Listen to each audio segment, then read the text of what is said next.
So, ladies and gentlemen, welcome to this week's show. I've got an interesting guest here today. I'm sure many of you will remember what happened. It was a monumental thing, actually, that happened to rock music when Lynyrd Skynyrd plane crash. Ronnie Van Zant was killed, several other people in the band, and the two pilots. But there were a number of survivors, but one of them's with us today. It's Gene Odom from Florida. Gene's got a book out. I want to have you talk about. I want you to meet Gene. I want you to hear what he's got to say, and he vividly remembers that whole day, along with everything there is to know about the band. He traveled with the Rolling Stones, Molly Hatchet, and Lynyrd Skynyrd. So he really has had an iconic first-person view of really rock and roll history. I think you'll find it interesting. There will be 4 parts to this show, so you'll see it weekly, leading up to the history of the crash, which was, and the anniversary of the crash on October the 20th. Anyway, Gene, welcome. Good to see you here. And, on things like this, I want to start out with, I want to talk about the day this plane crash happened. What happened? Your memory of all that. I know people may or may not be able to tell. You lost your left eye that day. Yeah. And well, I'm not going to tell your story. Take us back to it started happening the day before, didn't it? On the 19th, problems with the plane. Yeah. Talk about the plane, what you did, your involvement, and your involvement with Ronnie. Well, it's like you said, the day before, they started having problems with it, misfiring and the engine missing. We didn't know what, and questioned a few times. And I'm just going to ask you, you may have to, I want this to be heard, so I may have to have you speak up a little louder, okay? I know. I'll do what you can. Yeah. Bring this microphone a little closer. Okay. I'm about as... Okay. I just don't want to miss it. Thank you. Getting any louder. Usually, right there. Okay. Getting any louder, that's usually a sign of something's fixing to happen. Okay. And we had a miss in it, and we didn't know what was going on, and questioned it a couple of times, and they said they were having a problem with the magneto. One of the magnetos on the plane, right engine, and they were going to have it fixed when they got to Baton Rouge. This was the night before, and we questioned all that stuff, then we played at Greenville, South Carolina. Then we left Greenville. Well, let me go back. That morning, a lot happened, didn't it? Yeah. When we played at Greenville the night before, when we were leaving Greenville, South Carolina, the next morning, limo drivers didn't show up, probably an hour and a half, and maybe a little more, waiting on those guys, and they never showed up. And I told Ronnie, I said, "Hey, let's go." We got taxi cabs. Everybody piled in taxi cabs, and we piled the luggage in some more taxi cabs, and we went to the airport in taxi cabs. And while we were waiting, the pilots, unbeknownst to us at that time, were out there fiddling around with the engine, messing with it, trying to see what they could figure out or whatever. And they would run the engines, which burn up gas. And there was a little engine in the back, little John engine, 8 horsepower engine inside the back of the plane that would run and have electrical power for when the main engines were off. And they run that back and forth. And we got out there to the airport, and the drummer, I don't want to mention his name, the drummer hadn't showed up with his entourage. He had a bunch of clowns with him, several vehicles. He wanted to be a rock star, which he never made. And he finally showed up about an hour after we showed up.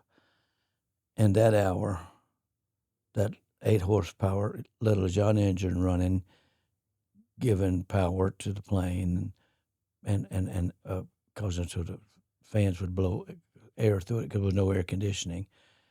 And that ran and burning up gas. And so when we finally, when he showed up, we left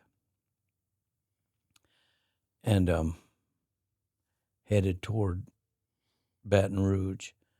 And it would have been, I think, 2.5 hour flight or something like that, 2 hour flight from Greenville to Baton Rouge. And we've probably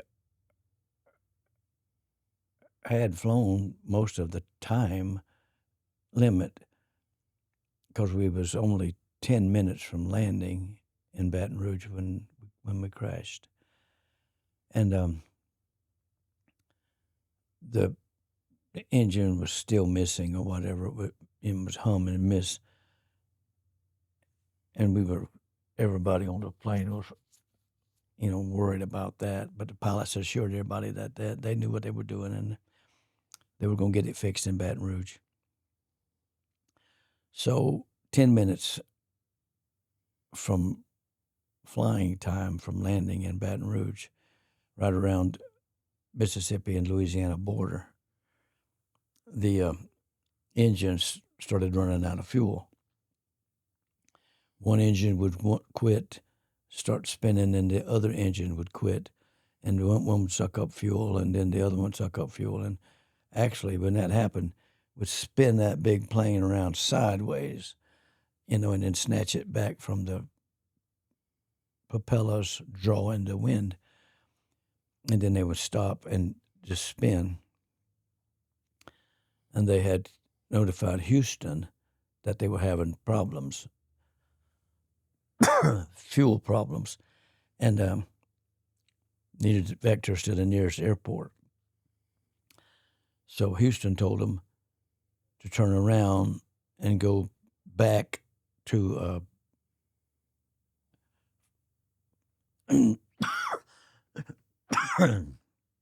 Macomb, Mississippi, Fernwood Airfield.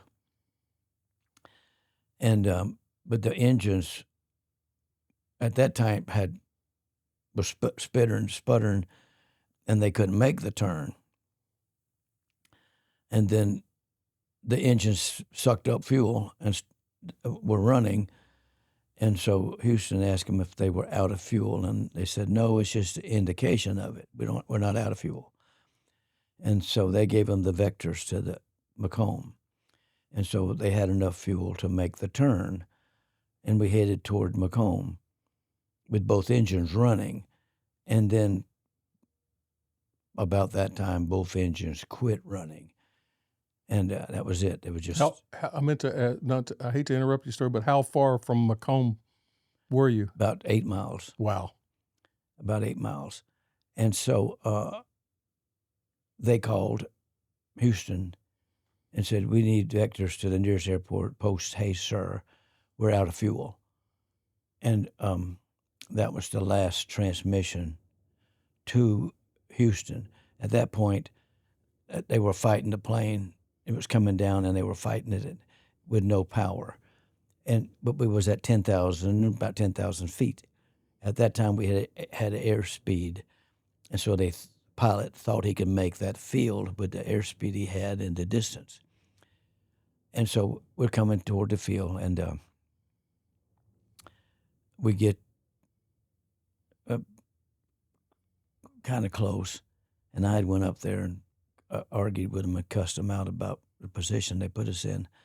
And Ronnie was on the floor. He had taken 2 sleeping pills. So I had him by the couch, and there's a table. There was a couch like similar to this on the Yeah. side of the plane, right? And in front of the couch was a table, which was a 2x8 or a 2x6, about 6 foot long in front of the couch. You could put your feet on it, or you could set your drink on it, or whatever you had to drink or whatever. I set Ronnie down between that table and under their feet so he could go to sleep, and they could put their feet up on the table, and people could go to the galley and not bump into Ronnie. He was zonked out and them two sleeping pills, but when I ran by him to go to the cockpit, I kicked him in the ribs. I said, get up. And I went up there and I was cussing the pilots out. And they said, making sure everybody's strapped in, and we're going to make a belly landing, and make sure everybody's strapped in, and you get back to your seat. And I went back and, I kicked Ronnie in the ribs and told everybody, the ones that wasn't strapped in to get strapped in, and we were going to make a belly landing. Everybody on the plane heard the pilot say we were going to make a belly landing. So in their mind, we were going to make a belly landing. And so everybody was strapped in, and I had kicked Ronnie again, and this was the third trip. I went to the cockpit, and I was mad. I was cussing him out about what was fixing to happen and, why they put us in this position and stuff. And he was screaming, go sit down, And I noticed the plane lost its airspeed. Instead of gliding, then we were coming in at a 52-degree angle, the nose tilted down. We wasn't going to make the field. And I said, we ain't going to make it. I said, we ain't going to make it. And I said, and I cussed him out, and I said, I'm going to beat both of y'all to death as y'all live through this. And I turned and ran back to Ronnie was on the floor, and I got him off the floor, got him up between Alan and Gary and strapped him in. And he was groggy from them two sleeping pills, really, really groggy. And he was, man, don't be messing with me, man. I got to get some sleep. Don't be He messing thought you around. were just playing around. I was messing with him. He ready to fight. He said, don't be messing around, man. I got to get some sleep. The plane's crashing up, going down. He said, don't be fucking around, man. I got to get some sleep. What the hell's wrong with you? I said, we're crashing, and I slapped him in the face. Put this pillow down. Put your head down, man. And he's fighting with the seatbelt. Trying to fight with me. He was mad. He was mad as hell, groggy. And I said, man, put your head down. I slapped him. I said, we're going down. And about that time, somebody hollered trees, and we started hitting the trees. And it was, and I turned to run back to my seat. And I didn't get to my seat when we crashed and tore all to hell. The point I was at was where the back of the plane tore apart and jettisoned to the right and throwed me up under the right engine, the right wing. And I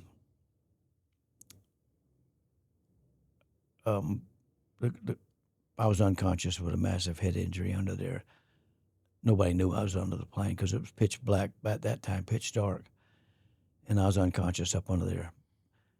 And Dwayne Easley, the first guy that got there, and a couple more people showed up, and then they started trying to, they cut a hole in the top of the plane at that area behind the cockpit and started pulling people out, injured people, dead people. And they were taking them out in a pickup truck, taking them to the hospital and taking them out to the asphalt road where an ambulance could get somebody and they could take them to the hospitals in the back of them pickup trucks. And about an hour and a half later, they got everybody out, and Billy was sitting on the wing. He had a mangled up nose and a fractured leg, I think, or arm. And I kind of somehow or another got enough sense together to crawl out from under the wing a little bit, crawl out. And Billy seen me, and he hollered for people to come help me, and they came over there and started working on me. And took us to the hospitals, and the little hospital there couldn't handle all of the injuries, and they sent some of us to Jackson, and a couple of people other place, but most of them went to Jackson. Me and Alan went there, and I think Leslie was there maybe, and scattered some people around. And I stayed there for about a month. There about a week, and they transferred me to Jacksonville to have all the work done, plastic surgery and all the other work. And I stayed in the hospital about a month. All this time, not knowing anybody had died, or what the damage was. When I got out, my girlfriend, I told her I'm going to go visit with Ronnie. I want to see how he's doing. And she was taking me, and we were going out to his house, that direction.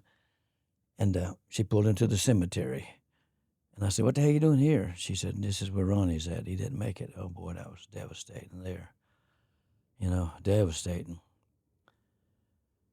And so the years after that have just been, kind of like a blur. And took me 3 years to heal up. I had surgeries and transplants and Compressed your spine. I mean, all kinds of bad stuff, huh? yeah, it broke my neck, my back, and just compressed my whole spine. I hit on my head and had a massive head injury, and it just compressed all of my vertebrae and shattered 5. And I've had, I can't think, 9 or 10 or 12 surgeries, and a lot of work. Plastic surgery didn't do much good. I still looked the same. Most of it was on my head. And 18 months later, they did a partial facelift on this side and patched all this side up, and just been piddling around ever since then, You, I saw where you said you kind of felt responsible for not stopping that plane that morning. I know we're backing up to the beginning again, but you were worried that, as I understand it, let me say it this way, they had the next day off. They could have been in Baton Rouge, or they could have stayed in Greenville. Was it South Carolina? North Carolina? Greenville, South Carolina, yeah. They could have stayed there. And if they had, they could have repaired the plane, found out what was wrong, and it would have saved everybody's life. But they were... The reason they wanted to go to Baton Rouge was it's closer to Texas. They were going to fly a mechanic from Addison, Texas. I see. To Baton Rouge. It was cheaper to fly him there than to fly him to Greenville, South Carolina. And I said, "It don't matter about the money." I said, "You ain't paying for it." Right. I said, "Fly him here." And they said, "No, we're going to Baton Rouge." And then got on I'm going back to the hotel, and they called that road manager, that no good SOB, and told him I was out there trying to start trouble. And I was out there trying to save people's lives. And he told the road manager that, Gene don't need to stick his nose into nothing. And so the road manager said, "Hey, we're going to go to Baton Rouge. They got a mechanic going to fly in there, and that's the end of the story." I said, "All right, no problem." And so what it all boiled down to was, while I was out there arguing with the pilots, the road manager was talking to him on the phone, and he was telling the people, especially the girls, we got a night off. Do you want to party in Hickville, South Carolina, or you want to party in Baton Rouge, Louisiana tonight? Well, we'd rather be in Baton Rouge. Okay, well, we're going to Baton Rouge. That's it. That's the end of the story. And so road manager told them to fire the plane up, and we're going.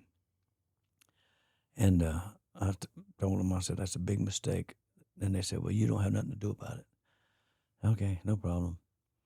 And, on the way to Baton Rouge, and the mistake that was made by the pilots, the deadly mistake, is those 2 radial engines would burn 89 gallons of gas an hour, each engine.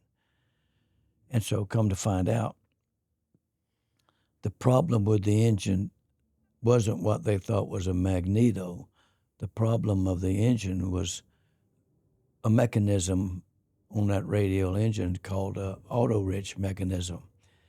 And that would feed more fuel to the engine and more air, and give the engine, especially on takeoffs, more performance, more horsepower. And when it was running in auto-rich position, would burn an extra 29 gallons per hour above and beyond the 89 gallons per hour. Wow. Per engine. So that was the problem. That engine, that Did they top the fuel off? I mean, did you leave with full fuel? Not fuel, but they put 400 gallons in. Okay. And see, come to find out, by doing that, kept the weight of the plane less. Right. And so every stop, they added fuel. And so they thought they were burning 29 extra gallons per hour, and they anticipated putting that in with 89 gallons. So they knew what they were burning. They thought they knew what they were burning. But come to figure out that the auto-rich mechanism was malfunctioning. It may have been burning 39 to 49 gallons per hour. So in their mind, they're calculating we're burning 89 gallons per hour plus 29 gallons per hour. So when they landed in Greenville, in their mind, they thought they had 170 gallons on the plane. And in their anticipation and stuff, when they added the 400 gallons, they added 400 gallons on top of 170 gallons, which in their mind, they thought they had 570 gallons, which would give them a 5-hour flight time.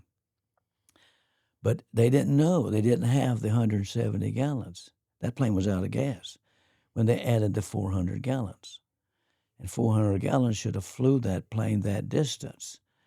But by that auto-rich mechanism, burning excess fuel, not knowing how much, they didn't have the 170 gallons. So they added 400 gallons on top of 0 gallons, which means that if we were going to fly anywhere coming into South Carolina to Greenville, if we was going to another town or something past Greenville, we'd have crashed there because at that point, that plane was out of gas. When we taxied up and stopped, they didn't know, but that plane was out of gas. So essentially, they added 400 gallons on top of 0 gallons. Wow. And that mechanism burned up that extra fuel, and we was 10 minutes from landing in Baton Rouge. But here's a... Oh, so close. Oh, so close. But see when you think back, now I can't think of the word. If the pilots, if the limo drivers would have showed up, the engines wouldn't have been burning out there on the tarmac. That would have guessed waiting. Let me say, and if Artemis, The drummer. the drummer, had have showed up and not been an hour late, that Little John engine wouldn't have been running. There may have been possibly Just enough. Maybe not to make it to Baton Rouge, but all we needed was 150 yards Wow. to make it to the field. Either one of those scenarios would have gave us enough gas to make that field. And all of that stuff come together to... It seems like people- every plane crash I've ever read about, they talk about the holes in the Swiss cheese has all got to line up, right? Till one thing could get you to the next, get you to the next.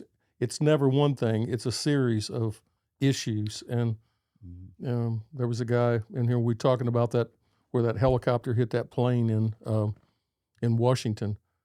And that helicopter was too far out in the middle of the river, the Potomac, and they had their altimeter set wrong. They were 100 feet higher than the gauge was because they set the altimeter wrong. You set the altimeter based on pressure. Well, they just set it wrong, 100 feet off. Well, but 100 feet and further out, then they clip that jet. That jet was supposed to land straight in that night, and they said, well, we got a lot of traffic. Can you go and take the other runway? So there you go. If he'd taken the straight in, he's alive. They're 100 feet down. It's a near miss, but it's a miss.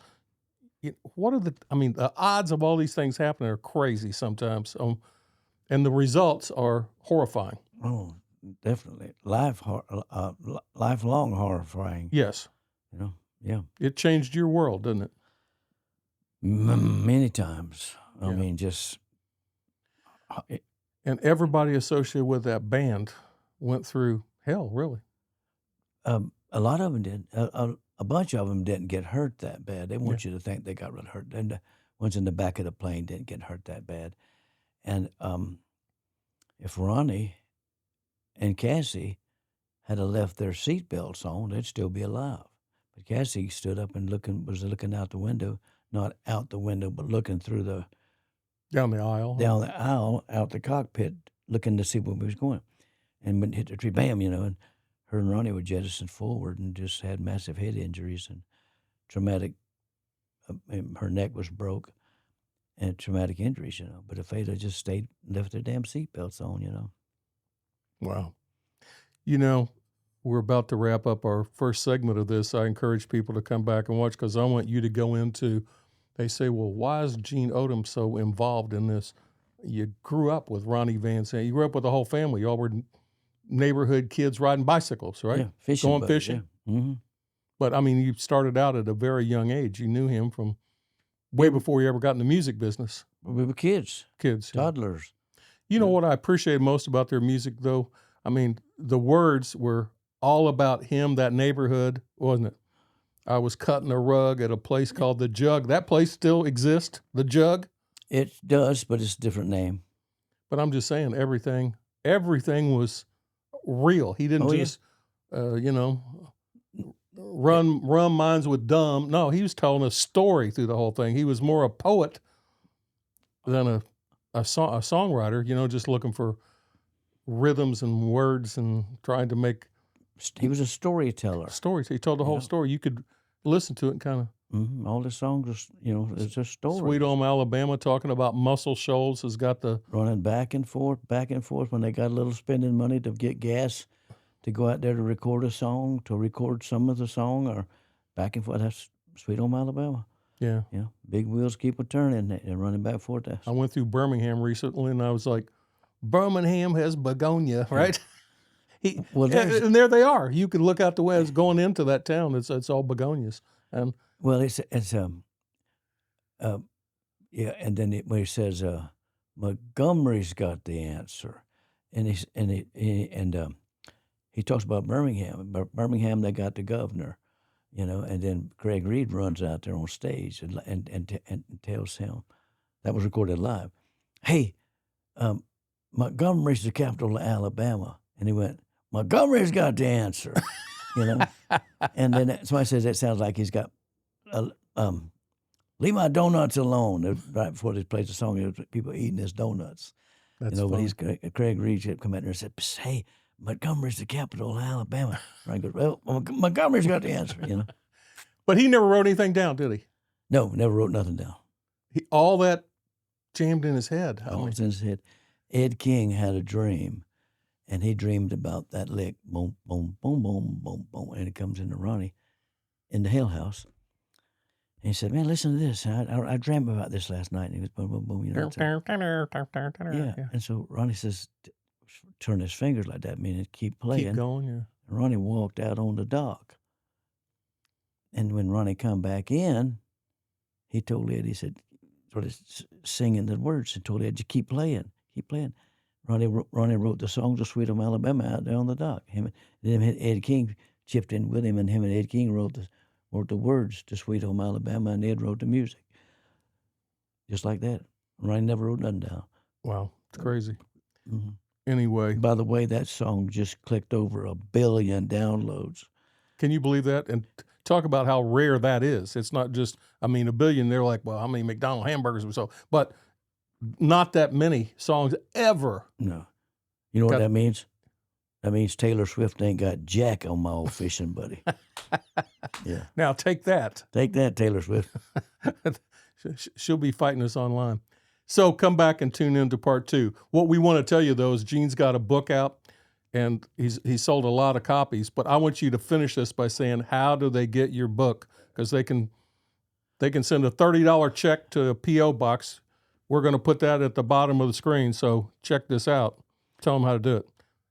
Oh, your P.O. box and. Yeah. I gotta think here a second. Yes, if you're interested, P.O. Box 2162, IVERNESS, Florida. INVERNESS, Florida 34450. So here's the thing. So include a $30 check. $9.95 is his posting, handling, boxing, all that stuff. But if you'll just mention that you saw, most people order the book and they get the book. He said, just tell him they saw it on the podcast and he'll autograph it for you, right? You betcha. Put a little note. So two things are important. He wrote another book. Some of them are on eBay right now. $500-$600, aren't they, for some of those books? Some of them. The last one I heard was $300. I've seen it go for $700 with mine and Coach Lynyrd Skynyrd's autograph in it. There you go. So it's a place in rock and roll history. Maybe you can tell us about being at the Rock and Roll Hall of Fame too. That was I'm sure that was cool. Anyway, we'll be back. Tune in for part 2. A little more with Gene Odom, and we're going to be playing this all month of October. Little shorts and tell you more about how to get the book. He's got T-shirts that are really interesting, and so you'll hear more, and I'll have a picture of the shirt for you. Come back. Thank you, Gene. Hey, thank you all.